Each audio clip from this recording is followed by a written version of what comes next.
Welcome back to the show. Today, we're going to be talking about employee training in your company. Is it pointless? Is it for compliance? Why do employees in general just think it's an absolute waste of time? Let's get into it. So, here are three reasons that I hear all the time about why training is pointless. Most people are saying that it's not even relevant to their job. It's boring, it's repetitive, and quite frankly, a lot of people think it's a wasted time and a total joke.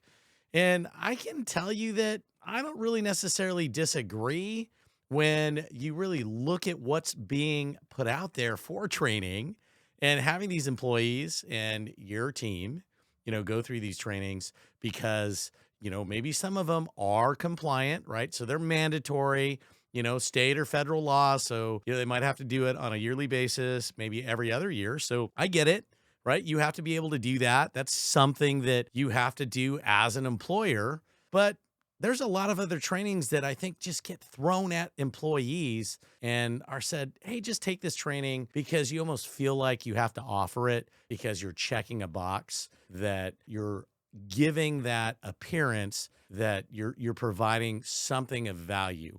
And maybe that came from, somebody who sold it to you, sold this package and said, hey, you should really offer these employee trainings. And they're going to think that it's so great. And, it's going to make them feel, much better about, working for your company. But if you're just doing that, then it is pointless because you're just putting something out there for somebody to do, to check a box, to really just, give the appearance that this is something valuable or that you value them. And really, I don't think that companies take the time, entrepreneurs take the time, leaders take the time to really think about how much training can benefit their company and their team. So, couple of stats to throw at you. 92% of workers actually believe that good workplace training positively impacts their engagement. So, majority of people are saying, hey, look, if I have really good training, that positively impacts them. It makes them feel, better about their job. It makes them feel better about what they're doing.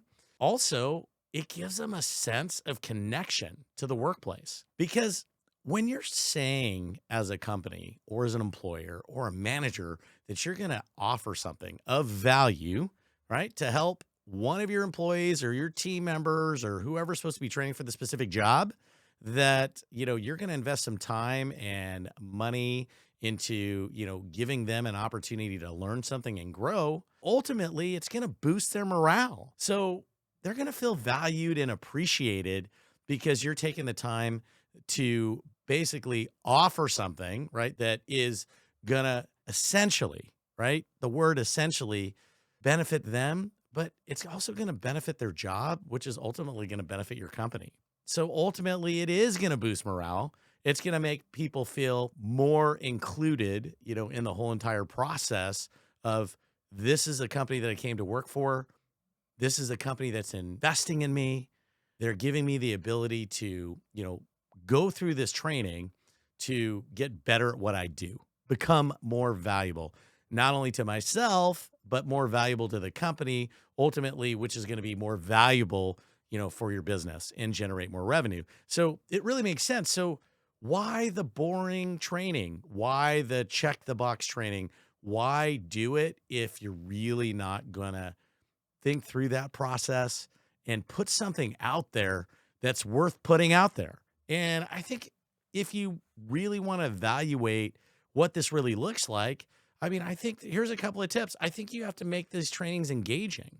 They have to be relevant, right? They have to be relevant to the employee's job, relevant to the time. I don't know how many times you look at a training and you're like, man, I think they made this training video in the 90s, right? Or the early 2000s. How relevant is that to 2024, 2025, right? Going into this new generation of everything that's increasing in technology, communication methods. There's just so many things that are out there that are coming at you on a daily basis that are continuing to evolve. So if the training's not evolving and you're just using the same old, content, the same old video, the same old, module, then I don't really think that you're doing yourself or any of your teammates or any of the people that, work for you, whatever it is, any service. So think about that. So there's a variety of teaching methods that, you see out there. There's people that do lectures, discussions. So where you actually have training and then you get together in a group setting and talk about it. I mean, that gives it a little bit more juice or a little more oomph, if you say,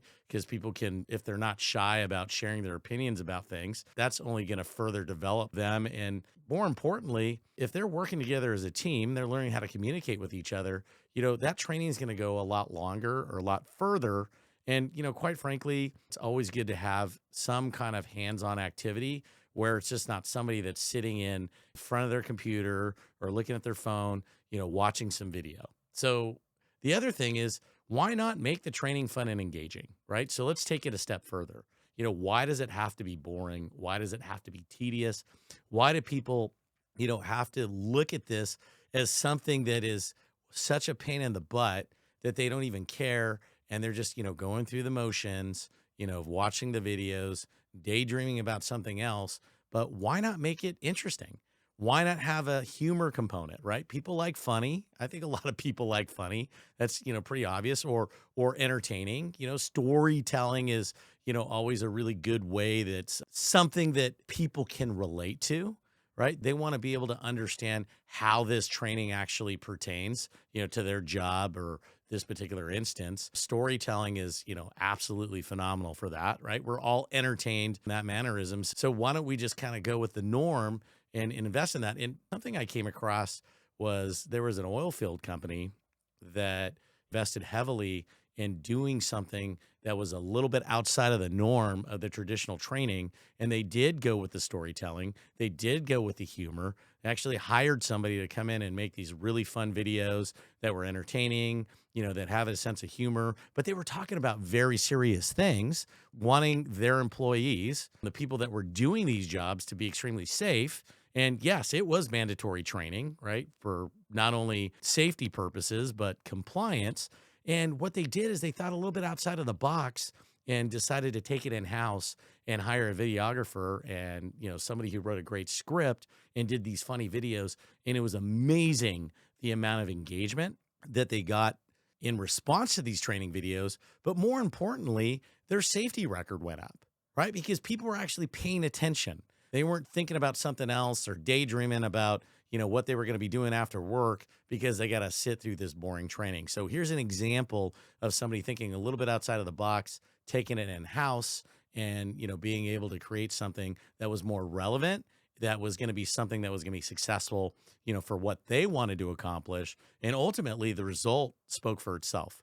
They had employees that were more engaged and ultimately safe. So, that's an idea. That's something that this particular company did. And that's something that it's not really that hard to duplicate if you want to go out there. There's plenty of talented people out there. There's plenty of contractors out there that are willing to come in and do some video. Maybe you look at what you have going on internally, but I think it's really important to, take some time and put some thought into that, because you are trying to attract and retain talent, but you also want to make sure that the people that you do have on your team are performing, at their full potential. So this is just one component, but just saying that you have a training program that you're throwing somebody in front of, and thinking that you're going to get A+ results, I don't think people are really thinking straight on that. It's really easy to overlook how easy this really can be, especially with all the tools that are available to us, in 2024, 2025. So a lot of different methodologies is that you got to think about, the generational gaps as well. And you have to think about things that are going to speak to, Gen Z, millennial, Gen X, the greatest generation. I mean, there's still a lot of people in this workforce that consume information differently. So some of the things you want to think about is personalized learning. There is AI powered learning now. AI is the big terminology for everything. So why wouldn't they be in the training space? So there are algorithms now that are out there that can, you could put somebody through some type of module or some kind of test. You pick these words, so on and so forth. And what it's going to do is it's going to customize their training plan, because maybe everybody doesn't have to learn the exact same way, But is there a way to make that accommodation to be able to give people what they need to maximize the training that you're providing? Another idea is micro learning.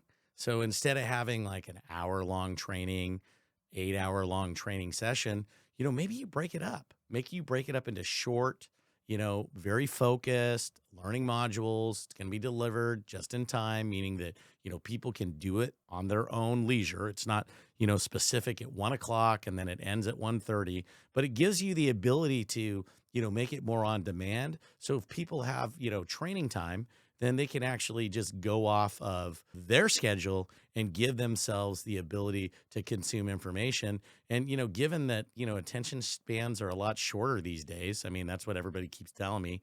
You got to make sure that, you speak faster or, shorten, the information that you're trying to project into more bite-sized chunks. Maybe this is a better way, but, this is just a way to do this. So this gives you another option to maybe make it a little bit more personalized to the individual, so they're going to be able to consume information. So some of the more crazy ideas, and this is going to be coming because I mean they already do it, is virtual and augmented reality, right? VR, right?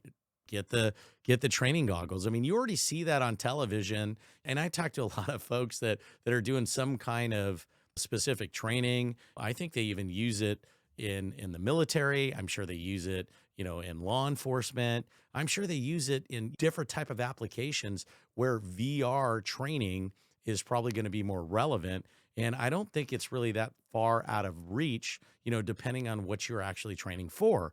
So, I mean, even if you're having interactive, communication, whether you're doing sales training, yeah, whether you're doing customer service training, it doesn't really matter what it is because you know that if it exists, there's probably a company out there that is going to make it virtual and give you the ability to offer that type of training. So why not just dig a little?